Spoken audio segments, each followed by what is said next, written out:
মুহূর্তে সৌদি আরবের অবস্থা এখন দুপুরবেলা, দুপুর কি তাও 4টা বেজে গেছে।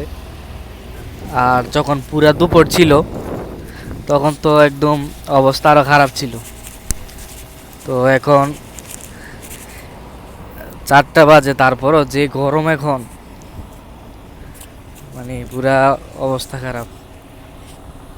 এই গরমের মধ্যেও মানুষ কাজ করতেছে। এরপরে এই ভাইয়েরাও কাজ থেকে এসেছে। তো এই হচ্ছে অবস্থা। ওইদিকে একটা শপ আছে, আমি ওখানে যাচ্ছি। মাঝখানে আপনাদেরকে একটু দেখাচ্ছি যে গরমে দেখেন এখন কিন্তু গাড়ি ঘোড়া রাস্তা বেশি নাই, কারণ একটাই যে রৌদ্রের কারণে বা গরমের কারণে মানুষ এত রাস্তা বের হয় না।